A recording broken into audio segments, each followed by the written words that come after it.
आप सभी विद्यार्थियों का इस नए वीडियो लेक्चर में हार्दिक स्वागत है। इस वीडियो में हम चर्चा करेंगे पत्र लेखन के बारे में। आप कभी न कभी इस चीज़ का सामना ज़रूर किए होंगे कि आपसे पत्र लिखने के लिए कहा गया होगा, एक एप्लीकेशन लिखने के लिए कहा गया होगा।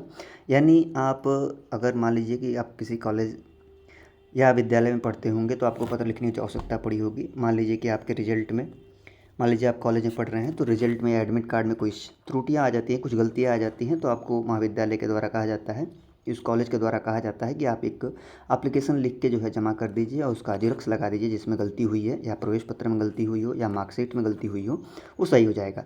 तो एक अच्छा जो पत्र जो है वो किस प्रकार लिखेंगे उसी पर हम चर्चा करेंगे कि जो है हमें पत्र लिखने के जो एक जो है सुव्यवस्थित तरीका है वो किस प्रकार से होगा, उसी पे हम चर्चा करेंगे। ध्यान देंगे इस ये वीडियो जो है वो ज़रूर लंबा होगा, लेकिन हम एकदम मूल से यानी एकदम हम लोग न्यू से जानने का प्रयास करेंगे, एकदम जड़ से जानने का प्रयास करेंगे। क्योंकि देखिए कोई भी चीज़ का अगर हमें गहन जानकारी नहीं होता है तो हमारे मन में हमेशा भय और संशय बना रहता है। इसलिए हम पत्र लेखन के एकदम जड़ से जानने का प्रयास करेंगे कि पत्र लेखन प्रकार क्या है, पत्र लेखन है क्या वास्तव में, पत्र के जो भाग क्या हैं, ठीक है, कितने प्रकार के होते हैं, इन सारे चीज़ों को और लास्ट में हम उदाहरण भी देखेंगे कि एक अच्छे पत्र किस प्रकार लिखे जाते हैं। ठीक है, तो इसलिए थोड़ा वीडियो लंबा जरूर होगा, लेकिन इसमें जो है हम उन सारे बिंदुओं को समझाने का प्रयास किए हैं जिससे आपको भविष्य में कभी पत्र लेखन को लेके कोई संशय या जो है आपके अंदर जो भय बैठा है वो कभी नहीं हो उत्पन्न होगा। ठीक है, तो चलिए एक एक करके हम देखने का प्रयास करते हैं पत्र लेखन के बारे में।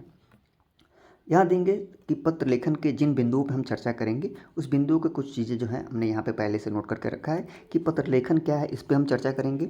पत्र लेखन के प्रकार के बारे में चर्चा करेंगे, पत्र लेखन के आवश्यक तत्व व नियमों के बारे में चर्चा करेंगे हम लोग, पत्र के भाग के बारे में चर्चा करेंगे, और पत्र में प्रयोग किए जाने वाले संबोधन के बारे में बता दिया जाएगा कि संबोधन में से सम्मान के लिए, ठीक है, निवेदन के लिए क्या किए जाते हैं, और उदाहरण जो है वो आपको एक लिखित उदाहरण के तौर पे भी समझाने का प्रयास किया जाएगा। ठीक है, तो इन्हीं बिंदुओं पे हम चर्चा करेंगे जो आपको देख रहे होंगे, इन्हीं बिंदुओं पे चर्चा होगी पत्र लेखन से संबंधित। ठीक है, और हम बहुत ही बारीकी से जानने का प्रयास करेंगे क्योंकि देखिए हमने कहा कि वीडियो जो लंबा जरूर होगा, थोड़ा वीडियो जरूर बड़ा होगा, लेकिन हम पत्र के बारे में, पत्र लेखन के बारे में हम उन सारी चीज़ों को एकदम जड़ से जानने का प्रयास करेंगे जिससे भविष्य में आपको पत्र लेखन को लेके कभी कोई संशय या जो है इसमें कोई संदेह ना रह जाए।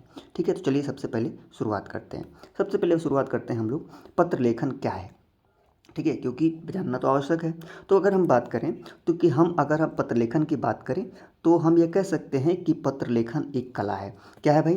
पत्र लेखन जो है एक कला है। ध्यान देंगे कि एक आसान सा एक प्रश्न है कि कोई कोई पूछ देता है पत्र लेखन क्या है, तो ध्यान देंगे पत्र लेखन एक कला है। ठीक है, क्या है? पत्र लेखन जो है एक कला है। इस कला का साहित्य में विशिष्ट स्थान है। ध्यान देंगे पत्र लेखन क्या है, साहित्य में जो है आपका क्या है, विशिष्ट स्थान है। अपने जीवन में हम किसी न किसी को पत्र लिखते ही हैं। पहले ज़माना था, पता होगा कि आप अपने दादा दादी से अगर हम पूछते हैं, अपने दादा दादी से अगर हम पूछे तो उनके ज़माने में अभी फ़ोन वगैरह नहीं था, तो वो सारी चीज़ें जो है अगर जानने का प्रयास करते थे एक दूसरे का हाल चाल, ठीक है, तो जो भी चीज़ें हम जानने का प्रयास करते थे, जो हमसे दूर रहते थे घर से, तो पत्र के माध्यम से ही हम लोग का संपर्क बनता था। ठीक है, अब तो वो सारी चीज़ें ख़त्म हो गई जब से मोबाइल आया तब। ठीक है, तो वो चीज़ें जो है परिवर्तन हो गई, वैज्ञानिक युग आ गया तो वो चीज़ें अब धीरे धीरे ख़त्म होने लगी। लेकिन अभी भी जो है आपको पत्र जो है लिखना पड़ता है। कहाँ पे आपको जो है, कहाँ लिखना पड़ता है पत्र? आपको पत्र जो है वो लिखना पड़ता है आपके आपके मान लीजिए कॉलेज से संबंधित चीज़ें होती हैं, फिर उसके और फिर आपके जो है आपके कॉलेज से संबंधित चीज़ों को एक पत्र यानी एप्लीकेशन के माध्यम से जो है वो चीज़ों को हम अपने रखते हैं, जो भी हम रखना चाहते हैं। तो पत्र वह माध्यम है जिसके द्वारा हम दूरस्थ व्यक्ति को अपने हृदयगत भाव का परिचय देते हैं। क्या है भाई? पत्र वह माध्यम है, क्या है, जिसके द्वारा हम दूरस्थ व्यक्ति को क्या करते हैं, अपने हृदयगत भाव का परिचय देते हैं। साहित्य में पत्र लेखन एक शैली माना जाता है। ठीक है, निश्चल भाव और विचारों का आदान प्रदान पत्रों के द्वारा ही संभव है। ठीक है, पत्र लेखन दो व्यक्तियों के बीच होता है, इसके द्वारा दो हृदय का संबंध दृढ़ होता है। ठीक है, आपने समझ लिया है पत्र लेखन क्या है भाई? तो पत्र लेखन मोटे मोटे तौर पर समझिए एक कला है। ठीक है, इसका साहित्य में विशेष स्थान होता है और जो है पत्र के माध्यम से ही हम दूरस्थ व्यक्ति को अपने हृदयगत भाव का परिचय देते हैं। ठीक है, आगे चले हम। अब बात करते हैं हम पत्र के प्रकार के। ठीक है, कि पत्र भाई क्या कितने प्रकार हैं भाई। तो ध्यान देंगे कि मनुष्य एक सामाजिक प्राणी है। समाज में रहने के नाते उसे अपने विचारों का आदान प्रदान करना पड़ता है। अगर आप भाषा विज्ञान पढ़े होंगे तो पता होगा आपको कि उसमें भी ये चीज़ें हैं कि अगर हम एक सामाजिक प्राणी हैं तो अपने विचारों का आदान प्रदान करते हैं। और एक सामाजिक प्राणी होने के नाते हम प्रत्येक व्यक्ति किसी न किसी प्रकार से समाज के अन्य दूसरे व्यक्तियों से जुड़ा होता है। ये संबंध कई प्रकार के होते हैं। सामान्यतः अगर बात करें पत्र की तो ये 6 प्रकार के होते हैं। कितने प्रकार के होते हैं? 6 प्रकार के होते हैं।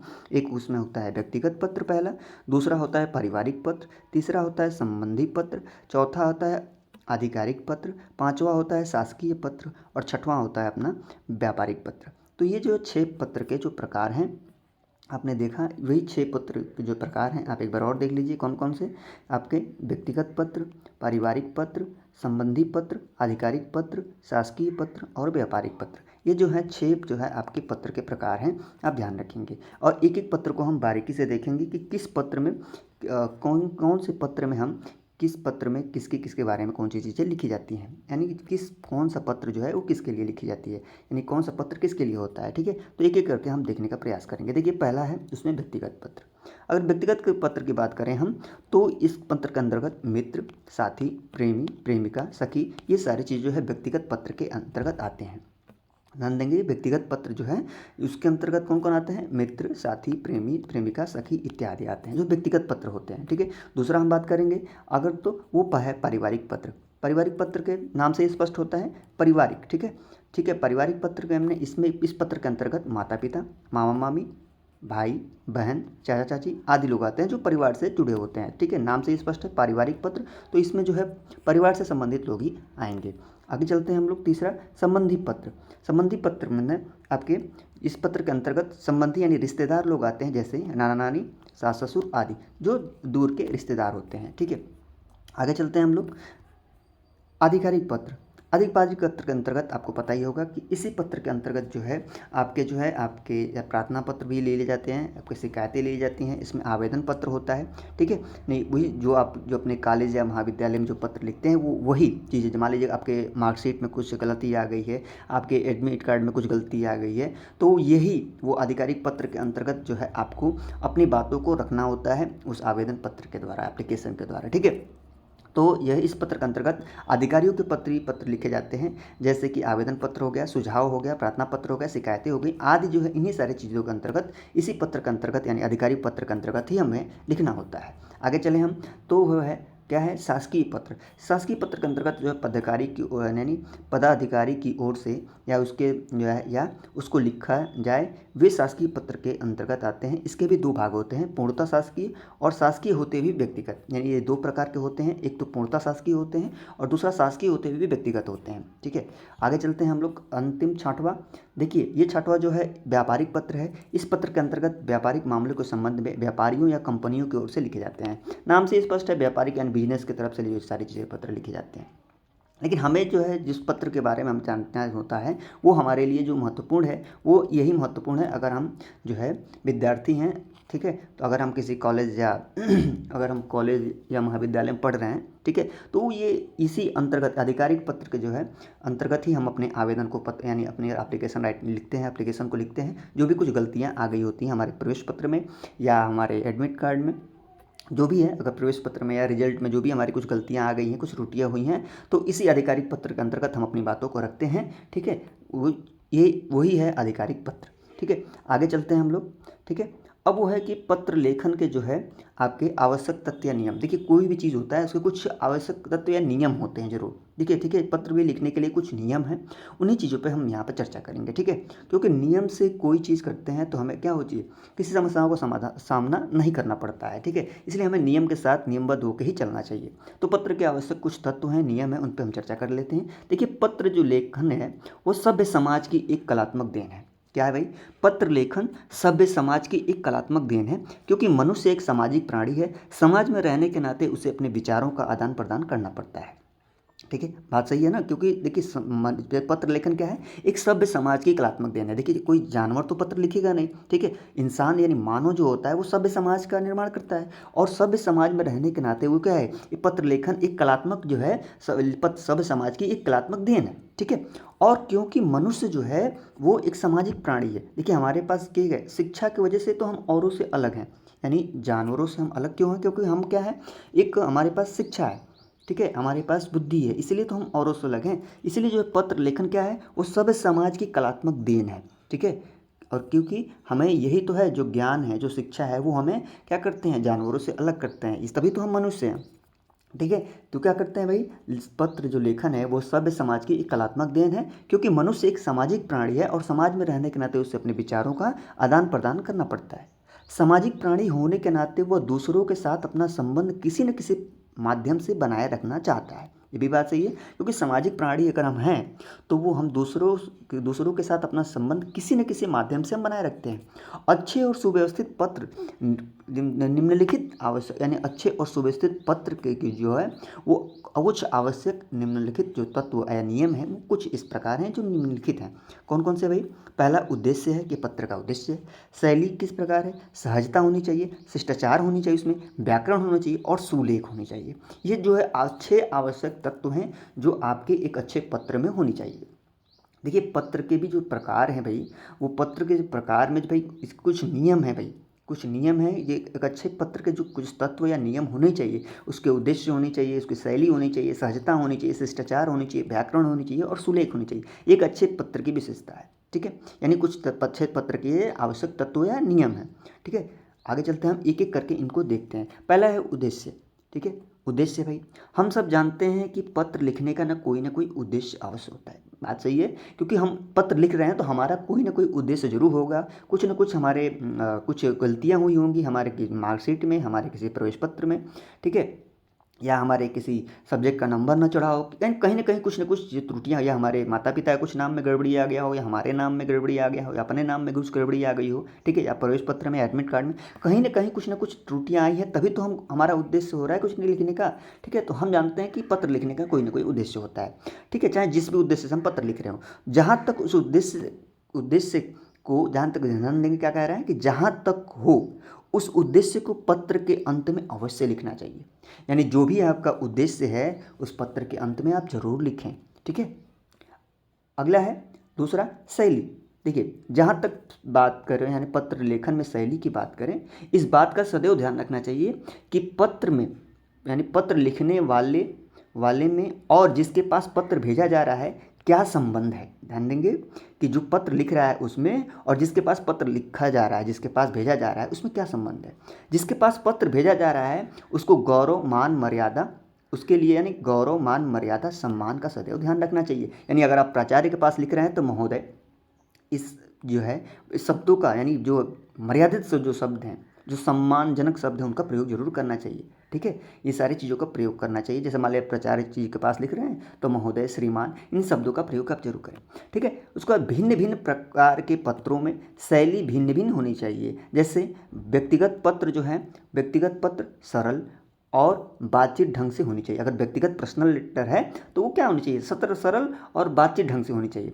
व्यापारिक पत्र जहाँ तक की बात करें तो संक्षेप में होना चाहिए। वहीं प्रार्थना पत्र में क्या होनी चाहिए, गंभीरता की आवश्यकता होती है। प्रार्थना पत्र में तो वही एप्लीकेशन राइटिंग आपका जो है उसमें क्या बात हुई, इसमें गंभीरता जरूर होनी चाहिए। क्यों गंभीरता होनी चाहिए, क्योंकि उसमें कुछ आप सुधरवाने की बात कर रहे हैं, अपनी जो भी आपकी कुछ कमी है उस कमी को दूर करवाने का प्रयास कर रहे हैं, उसमें गंभीरता जरूर होनी चाहिए। ठीक है, आगे चलते हैं हम लोग।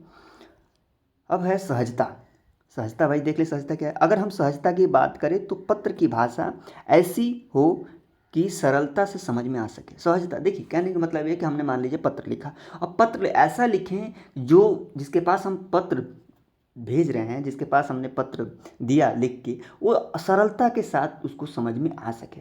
ऐसा ना हो कि लिखने वाले का उद्देश्य कुछ और हो और पाने वाला कुछ और ही समझे। मतलब हमने लिखा कुछ और सुधरवाने के लिए, और जिसके पास हमने जमा किया ठीक है, पाने वाला वो कुछ और ही समझ लिया, तो गड़बड़ी यहाँ वहाँ हो सकती है। इसलिए सहजता का विशेष ध्यान रखें, क्योंकि पर तुम जो है हम सरलता होनी चाहिए। सबसे अच्छा यह है कि पूर्णतः वार्तालाप शैली में लिखा जाए, बहुत ही कोई भावकाल नहीं टाइप करना उसमें, एकदम वार्तालाप शैली में सम्मानजनक शब्दों का प्रयोग करके आप एक अच्छे पत्र को लिख सकते हैं।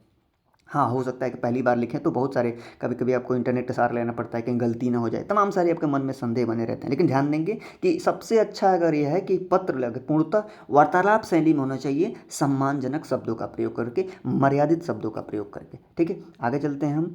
शिष्टाचार। देखिए शिष्टाचार पता ही है आपको। अगर हम शिष्टाचार की बात करें तो शिष्टाचार हमारे लिए बहुत आवश्यक है, बहुत आवश्यक है कि अगर हम एक सभ्य मानव जीवन जीते हैं तो शिष्टाचार हमारे लिए एक आभूषण की तरह होता है। ठीक है, क्योंकि शिष्टाचार से ही हमारे जो है पहचान बनती है कि हम क्या हैं वास्तव में। ठीक है, तो हम अगर शिष्टाचार की बात करें तो शिष्टाचार हमारे लिए बहुत आवश्यक है। यह एक सभ्य और शिक्षित मानव का गुण होता है। ये कि शिष्टाचार क्या होता है? एक सभ्य और शिक्षित मानव का गुण होता है। अगर हम शिक्षित हैं तो शिष्टाचार हमारे पास होनी चाहिए।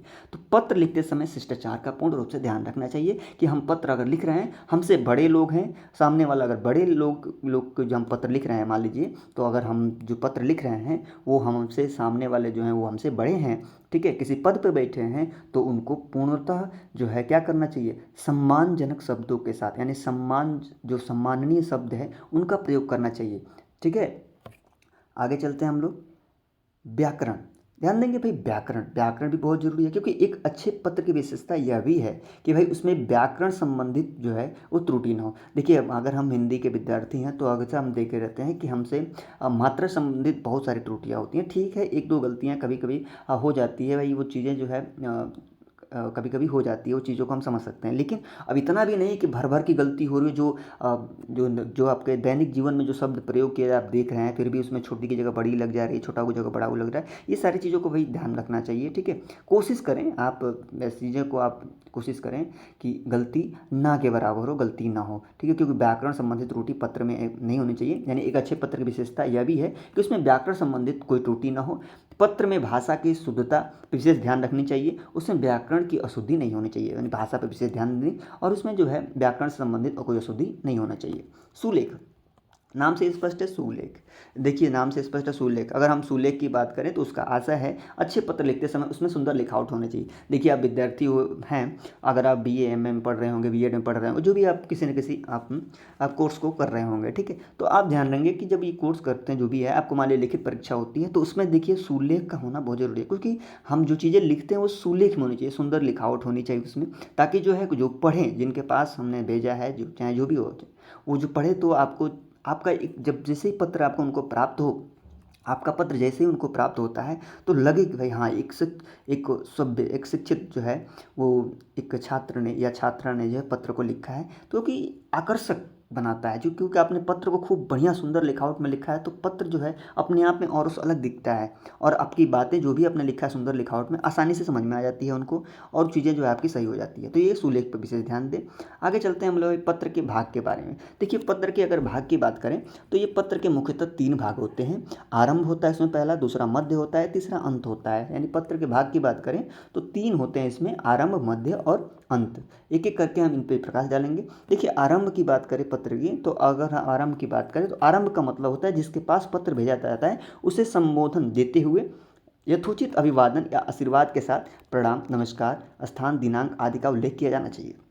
ठीक है, आरंभ में क्या होना चाहिए भाई, जो भी चीज़ें हैं आपको कि आपने उसका स्थान, दिनांक या तो चीज़ अभिवादन सारी चीज़ों का आपको उल्लेख करना होता है आरंभ के बाद में। ठीक है, उसके बाद करते हैं मध्य में। भाई मध्य में हमें क्या लिखना होता है? देखिए अगर हम मध्य की बात करें तो पत्र के मध्य में हम उन सभी बातों का उल्लेख करते हैं जो हम लिखना चाहते हैं, यानी जो भी चीज़ें हम लिखना चाहते हैं, जो चीज़ें हमें समझाना चाहते हैं, उन चीज़ों को हम कहाँ लिखते हैं? मध्य में लिखते हैं, जो भी हमको समझाना होता है उस पत्र के माध्यम से। ठीक है, इसके अंतर्गत मुख्य बात का समावेश होता है। जो भी हमारा मुख्य बात होता है, अगर कुछ गलतियाँ हुई हैं, कुछ गड़बड़ी हुई है, उसका मुख्य बात को हम अपने उस पत्र के मध्य भाग में लिखते हैं। कि मान लीजिए अगर हमारे मार्कशीट में गलती कुछ आ गई है तो उसको हम मध्य भाग में पूर्णतः लिखेंगे, या कुछ एडमिट कार्ड में कुछ हमारा नाम गलत हो गया, या माता का नाम गलत हो गया, पिताजी का नाम गलत हो गया, या अपना नाम कुछ गलत हो गया, जो भी कुछ गलती हुई है उसको हम मध्य में अपनी बातों को, मुख्य बातों को रखते हैं।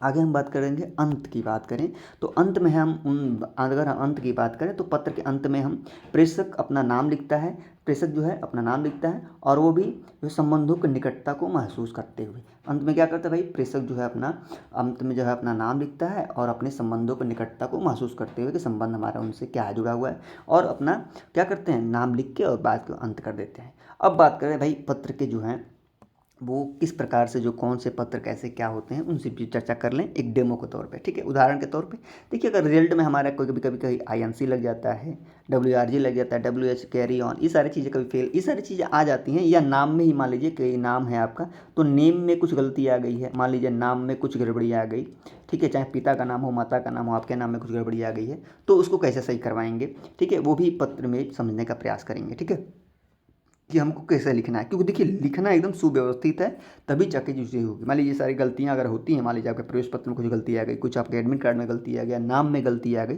तो उनको किस प्रकार से हम देखेंगे। देखिए पत्र के जो है इस जो एक डेमो के तौर पर हम समझाने का प्रयास किए। देखिए कि सबसे पहले लिखेंगे, मान लीजिए आपको INC लग गया है, मान लीजिए उदाहरण के तौर पर समझा रहे हैं, आप एक पत्र उदाहरण के तौर पर समझा देंगे, आप बाकी आप समझ लीजिएंगे।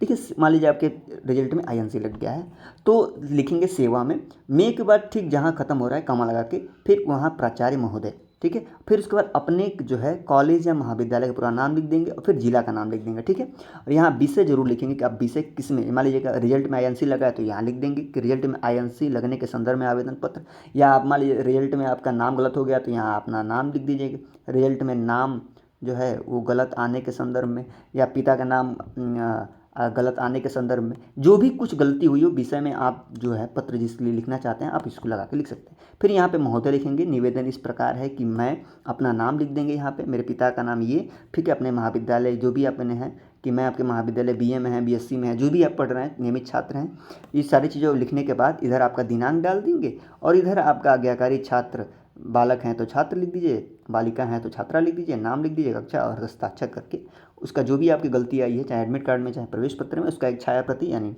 जेरॉक्स लगा के जमा कर दीजिए, आपका सही हो जाता है।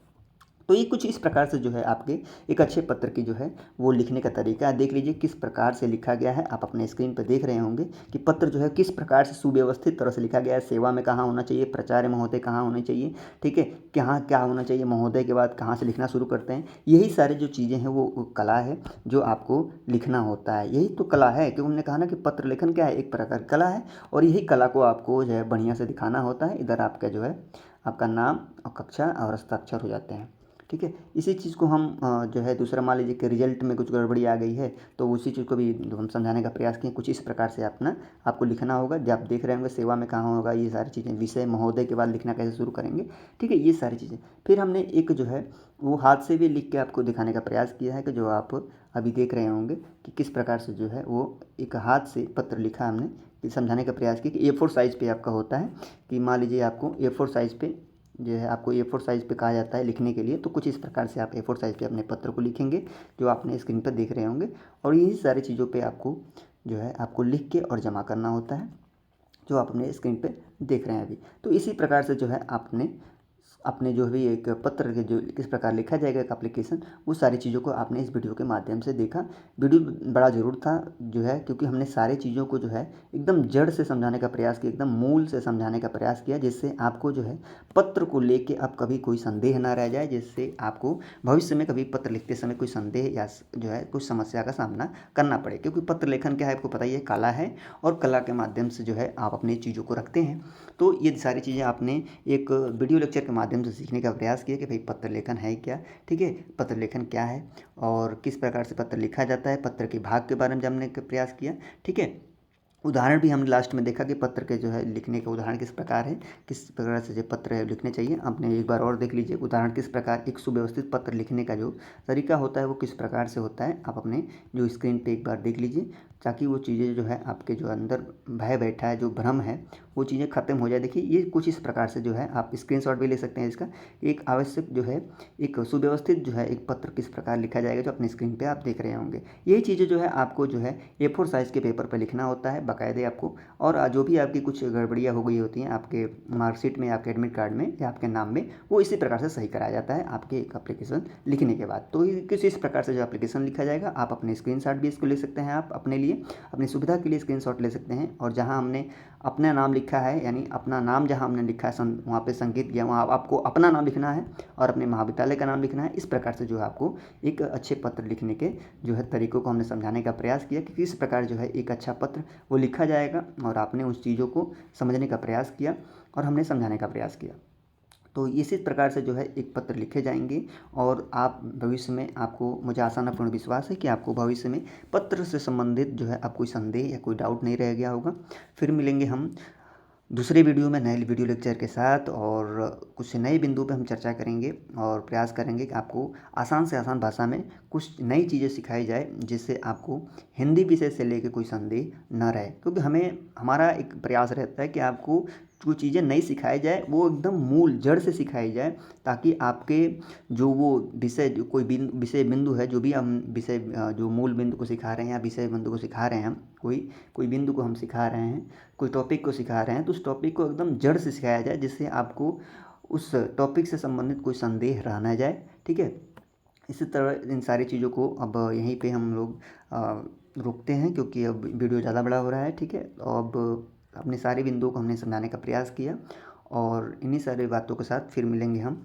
अब अपनी बातों को यहीं समाप्त किया जाता है, और फिर मिलेंगे हम दूसरे नए किसी टॉपिक के साथ, और उसको अलग से समझाने का प्रयास करेंगे। तब तक के लिए धन्यवाद।